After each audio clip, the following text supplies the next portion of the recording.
इस दुनिया के सबसे मशहूर बॉडी बिल्डर्स लिस्ट के पहले बॉडी बिल्डर है जर्मी बुंडिया। मेंस फिजिक के दीवानों के बीच में जर्मी बुंडिया काफी फेमस माने जाते हैं। मेंस फिजिक को किसी ने पॉपुलर किया था तो वो थे जर्मी बुंडिया। और कोई बॉडी बिल्डर मेंस फिजिक खेलता है तो उन्होंने जरूर इनकी पोजिंग रूटीन देखी होगी। लिस्ट के अगले बॉडी बिल्डर है जे कटलर। सबसे जाने माने बॉडी बिल्डर माने जाते हैं। इनकी तस्वीरें आज भी बड़े और छोटे जिम्स में देखी जा सकती है। जे कटलर का नाम इंटरनेट के जमाने से भी पहले बहुत मशहूर था। लिस्ट के अगले बॉडी बिल्डर है सीबम। आप लोग इनको क्रिस बमस्टेड के भी नाम से जानते होंगे। जो बंदा जिम जाता है और फिटनेस फॉलो करता है उन्होंने क्रिस बमस्टेड का नाम तो जरूर सुना होगा। करंटली क्रिस बमस्टेड के 18 मिलियन फॉलोअर्स हैं इंस्टाग्राम पे, जो आंकड़े आजकल के बॉडी बिल्डर्स के फॉलोअर्स के काफी आगे हैं। लिस्ट के अगले बॉडी बिल्डर है रॉनी कोलमैन। ये बड़ी लाइट वेट, ये वाले शब्द तो आपने जरूर सुने होंगे जिम के अंदर। जो लोग बॉडी बिल्डिंग को नहीं भी फॉलो करते हैं उन्होंने ये वाले शब्द जरूर सुने होंगे। और Ronnie Coleman the greatest body builder of all time के भी नाम से माने जाते हैं। लिस्ट के अगले बॉडी बिल्डर है आर्नोल्ड। इनको तो बच्चा बच्चा भी जानता है। आर्नोल्ड केवल बॉडी बिल्डर नहीं थे, बॉडी बिल्डिंग के साथ साथ वो अभिनेता भी बन चुके हैं और अभिनेता के बाद वो नेता भी बने थे। और आज बॉडी बिल्डिंग जितनी भी पॉपुलर है आर्नोल्ड का बहुत बड़ा हाथ है उसमें। ऑनरेबल मेंशंस में फिल हीथ, काई ग्रीन, डोरियन येट्स, सदीक और आंड्रे ड्यू भी आते हैं। क्रिस बमस्टेड या सीबम अपने बॉडी बिल्डिंग के प्रोफेशनल करियर में आज तक कभी भी टॉप 3 से नीचे नहीं आए हैं। इनको चैलेंज करना कोई आसान बात नहीं है।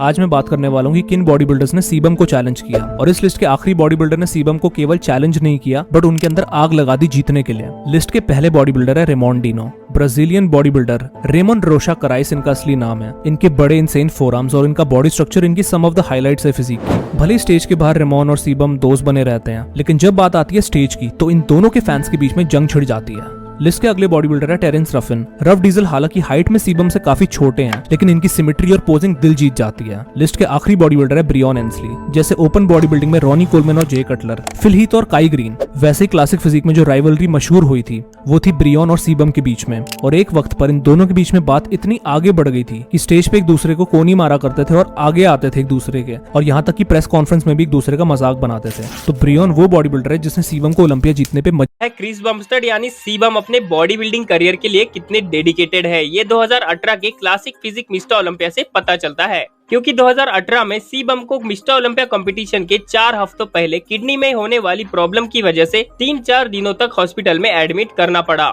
जिस वजह से उनके ट्रेनिंग एंड डाइट में काफी दिनों का गैप हो गया। लेकिन बिना हार माने सीबम ने डिस्चार्ज मिलते ही अपनी ट्रेनिंग स्टार्ट कर दी और 2018 के मिस्टर ओलंपिया कंपटीशन में कम्पीट भी करा एंड उनकी पोजीशन रनर अप पर थी। लेकिन अगर वो बीमार ना गिरते तो अपना पहला मिस्टर ओलंपिया का टाइटल 2018 में ही वो जीत सकते थे। क्या आपको पता है क्रिस बमस्टेड बॉडी बिल्डर कैसे बने? दूसरे एथलीट्स की तरह क्रिस भी एक एक्टिव किड थे जो कि फुटबॉल एंड आइस हॉकी जैसे गेम खेला करते थे। और क्रिस ने सिर्फ 14 साल की उम्र में वेट ट्रेनिंग स्टार्ट कर दी एंड कुछ ही सालों में उन्होंने एक जबरदस्त बॉडी डेवलप कर ली। और उनकी इस बॉडी कंडीशन को उनके जीजू इन वॉलियर ने नोटिस कर लिया, जो एक खुद प्रोफेशनल बॉडी बिल्डर थे, एंड उन्होंने क्रिस को बॉडी बिल्डिंग की कोचिंग देना स्टार्ट कर दिया। इनकी गाइडेंस में क्रिस ने सिर्फ 19 साल की उम्र में अपना पहला बॉडी बिल्डिंग कंपटीशन पार्टिसिपेट किया एंड उसे जीत लिया। एंड उसके सिर्फ 2 सालों बाद क्रिस ने अपना प्रो कार्ड भी हासिल कर लिया। एंड 2016 में mister Olympia classic division introduce हुआ एंड क्रिस ने उसमें पार्टिसिपेट करना स्टार्ट कर लिया। 2019 में अपना पहला मिस्टर ओलंपिया जीतने के बाद लगातार 6 बार क्रिस अपना टाइटल डिफेंड करते रहे and classic physique body building के सबसे बड़े बॉडी। एक ऐसा बॉडी बिल्डर जो बचपन से नहीं सुन सकता था लेकिन बना दुनिया का सबसे ताकतवर इंसान। उस बॉडी बिल्डर का नाम है लो फेरिग्नो द रियल हल्क। सिर्फ 3 साल की एज में 80% सुनना बंद हो गया था। लोग सोच रहे थे कि बड़ा होकर ये कुछ नहीं कर पाएगा, लेकिन 21 की एज में इन्होंने जीत लिया मिस्टर अमेरिका का टाइटल। फिर 1997 में टीवी पर लोगों को दिखा एक green monster the incredible Hulk, और वो कोई और नहीं लो फेरिग्नो थे। इन्होंने आर्नोल्ड के अगेंस्ट कम्पीट किया पंपिंग आयरन में। पूरी दुनिया ने इनका जुनून देखा। ये सिर्फ बॉडी बिल्डर नहीं बल्कि रियल लाइफ पुलिस ऑफिसर भी बने। सुन नहीं सकते थे पर पूरी दुनिया को सुनाया कि मेहनत सब कुछ बदल सकती है। ये थी रियल हल्क की रियल लाइफ स्टोरी। इसके लिए एक लाइक तो बनता है। आज मैं आपको बताने वाला हूँ रेमोन डिनो के इतने मैसिव फोरआर्म्स के पीछे का सीक्रेट। रेमोन डिनो एक ब्राजीलियन प्रोफेशनल बॉडी बिल्डर है जो कि मिस्टर ओलंपिया क्लासिक डिवीजन में कम्पीट करते हैं। रेमोन अपने मैसिव साइज फोरआर्म्स के लिए दुनिया भर में काफी ज्यादा फेमस है। उनके फोरआर्म्स का साइज 17.5 इंचेस है जो कि काफी ज्यादा बड़ा साइज है। बहुत सारे लोगों को ऐसा लगता है कि इसके पीछे का रीजन है इंजेक्शंस, बट ऐसा नहीं है। रेमोन डिनो बचपन से ही कैलिस्थेनिक्स की प्रैक्टिस करते हैं। कैलिस्थेनिक्स एक डिफरेंट टाइप का वर्कआउट होता है जिसमें हमें हमारे पूरे बॉडी के वेट को हमारे हाथों के ऊपर डिपेंड करके रखना पड़ता है। कंटिन्यूसली फोर्स लगने के कारण फोरआर्म्स का साइज नेचुरली बढ़ने लगता है। रेमोन डिनो के फोरआर्म्स बचपन से ही काफी बड़े थे और बॉडी बिल्डिंग के कारण उनके फोरआर्म्स का साइज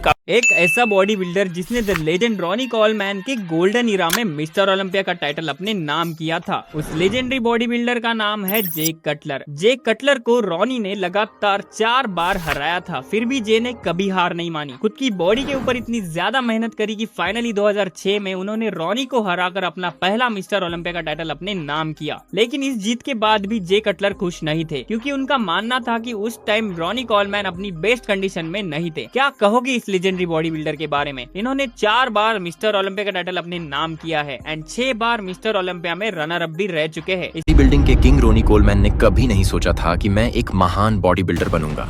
दरअसल दोस्तों, रोनी कोलमैन ने बॉडी बिल्डिंग की शुरुआत मिस्टर ओलंपिया जीतने के लिए नहीं, बल्कि जिम में फ्री लाइफ मेंबरशिप लेने के लिए करी थी, क्योंकि वो खुद को फिट रखना चाहते थे। शुरुआत में उनको बॉडी बिल्डर बनने में कोई इंटरेस्ट नहीं था। वो केवल अपनी फिटनेस के लिए जिम में जाते थे, क्योंकि वो बॉडी बिल्डर बनने से पहले एक प्रोफेशनल पुलिस ऑफिसर थे। अच्छी खासी नौकरी, घर, परिवार, वो भी औरों की तरह एक नॉर्मल लाइफ जी रहे थे।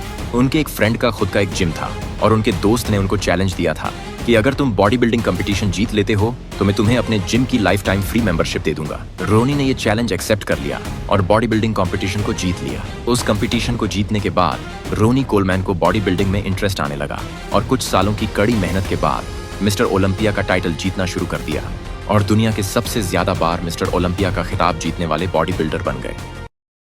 दोस्तों, क्या आपको पता है काई ग्रीन एक ऐसा बॉडी बिल्डर है जो सिर्फ मसल्स नहीं अपने दिमाग से भी खेलता था। काई ग्रीन को दुनिया द थिंकिंग बॉडी बिल्डर के नाम से जानती है। उसका एक ही मंत्र था, थॉट बिकम्स थिंग्स, मतलब जो सोचोगे वही बनोगे। स्टेज पे जब वो पोज करता था तो लोग कहते थे ये सिर्फ बॉडी बिल्डिंग नहीं, एक आर्ट परफॉर्मेंस है। एक आर्टिस्ट, एक फिलोसोफर एंड एक बीस्ट बॉडी बिल्डर। उसकी पोजिंग स्टाइल एक पोएट्री जैसी लगती थी, वो भी मसल्स के लैंग्वेज में। इतनी ज्यादा मेहनत करने के बाद भी वो कभी मिस्टर ओलंपिया का टाइटल नहीं जीत पाया, लेकिन लोग आज भी उनके पोजिंग स्टाइल के काफी ज्यादा दीवाने हैं। दुनिया के सबसे फेमस बॉडी बिल्डर्स में से एक। इनकी बॉडी इतनी ज्यादा जबरदस्त और मस्कुलर नजर आती थी, लेकिन वो फिर भी कभी मिस्टर ओलंपिया का टाइटल नहीं जीत पाए। लेकिन काई ग्रीन लगातार 3 सालों तक मिस्टर ओलंपिया में रनर अप रह चुके हैं। पोजिंग के मामले में काई ग्रीन का मुकाबला शायद ही कोई कर पाएगा, क्योंकि काई ग्रीन का पोजिंग करने का स्टाइल काफी ज्यादा यूनिक है। अगर आप भी इनकी पोजिंग देख लो तो आप भी इनके जबरदस्त फैन हो जाए। ये है आर्नोल्ड, बॉडी बिल्डिंग की दुनिया का सबसे बड़ा नाम। ये ऐसे बॉडी बिल्डर है जिनकी वजह से बॉडी बिल्डिंग पूरी दुनिया भर में फेमस हुई है। आर्नोल्ड की चेस्ट को पूरी दुनिया की सबसे परफेक्ट चेस्ट माना जाता है और उनका ये पोज बॉडी बिल्डिंग हिस्ट्री का सबसे आइकॉनिक पोज है और इन्होंने बहुत सारी हॉलीवुड मूवीज में भी काम किया है। आर्नोल्ड के प्राइम टाइम में इनका मुकाबला कोई भी नहीं कर पाता था। दोस्तों, क्या आपको पता है आर्नोल्ड श्वार्ज़नेगर ने बिना पासपोर्ट के बॉर्डर पार कर लिया था। दरअसल आर्नोल्ड जब 18 साल के थे तब वो ऑस्ट्रिया मिलिट्री का हिस्सा थे, लेकिन उन्हें एक बॉडी बिल्डिंग कंपटीशन में हिस्सा लेना था एंड वो कंपटीशन जर्मनी में था। कुछ कारणों की वजह से आर्नोल्ड को पासपोर्ट से जाने की परमिशन नहीं मिल रही थी, इसलिए आर्नोल्ड ने रिस्क उठाया एंड बॉर्डर पार करके जर्मनी जाने का फैसला किया एंड उन्होंने जर्मनी जाकर उस बॉडी बिल्डिंग कंपटीशन में हिस्सा ले लिया। उनका कहना था कि बॉडी बिल्डिंग के लिए मैं कोई भी रिस्क ले सकता हूँ। इसी डेडिकेशन की वजह से उन्हें महान बॉडी बिल्डर्स में से। दोस्तों, क्या आप लोगों को मालूम है कि आर्नोल्ड अपने टाइम में अपने कॉम्पिटिटर्स को बीट करने के लिए माइंड गेम्स का इस्तेमाल करते थे? और क्या थी वो साइकोलॉजिकल ट्रिक्स, आइए इस वीडियो में जानते हैं। आर्नोल्ड अपने टाइम में अपने शरीर से दूसरे बॉडी बिल्डर्स को हराने के साथ साथ दिमाग से भी हराने की कश्मकश में रहते थे। मिस्टर ओलंपिया बनने के बाद अपनी बादशाहत बरकरार रखने के लिए आर्नोल्ड अपने कंपेटिटर्स को रॉन्ग एडवाइस दिया करते थे कंपटीशन से एक दिन पहले, और दूसरे उनकी बात मान भी लेते थे। उन्हें लगता था कि आर्नोल्ड है तो सही एडवाइस दे रहे होंगे, बट इस कारण से अच्छे बॉडी बिल्डर्स भी अपना शरीर खराब कर लिया करते थे। इससे रिलेटेड सबसे बड़ा किस्सा हुआ था 1975 में, जब लू फेरिग्नो सेकंड प्लेसिंग लेकर आए थे अपने पिछले शो में। तो आर्नोल्ड क्या करते हैं? आर्नोल्ड एक बड़ी सी मुस्कुराहट के साथ लू फेरिग्नो को शो के नजदीक एडवाइस करते हैं कि उनकी बॉडी अभी रेडी नहीं है। ऐसा भी कहते हैं कि उनकी बॉडी को भी 1 महीना और लगेगा तैयार होने में, और उनको बहुत कन्विंस करने की कोशिश भी करते हैं ताकि लू फेरिग्नो बैकआउट कर जाए कंपटीशन के। दूसरों को सेल्फ कॉन्शियस फील कराने के बाद खुद ग्रेसफुली पोजिंग करने के लिए स्टेज पर चले जाते थे आर्नोल्ड, और कुछ ऐसे भी कोट्स देते थे कि दूध तो सिर्फ बच्चों के लिए होता है, जब बड़े हो जाओ तो दारू पीनी चाहिए। और ऐसी एडवाइस सुनने के बाद तो लगता है कि आर्नोल्ड तो राजनीति के लिए बने थे, और हाँ, वो बने भी। अगर बॉडी बिल्डिंग की दुनिया में सबसे ज्यादा पेशेंस यानी सहनशीलता की बात की जाए तो सबसे ऊपर नाम आएगा जेक कटलर का, क्योंकि 2001 से लेकर 2005 तक लगातार 4 सालों तक Jay Cutler the legend Ronnie Coleman की वजह से मिस्टर ओलंपिया में सेकंड पोजीशन पर आते रहे थे। इसके बावजूद जेक कटलर ने कभी हार नहीं मानी, दिन रात मेहनत करके 2006 के मिस्टर ओलंपिया में द लेजेंड रॉनी कॉलमैन को हरा के अपना पहला मिस्टर ओलंपिया टाइटल हासिल कर लिया। लेकिन एक इंटरव्यू में जेक कटलर ने बताया था कि उस जीत से वो खुश खुश नहीं थे क्योंकि 2006 के मिस्टर ओलंपिया में रॉनी कोलमैन अपने बेस्ट कंडीशन में नहीं थे एंड जे कटलर का मानना था कि उन्होंने कभी भी द लीजेंड रॉनी कोलमैन को उनकी बेस्ट कंडीशन में नहीं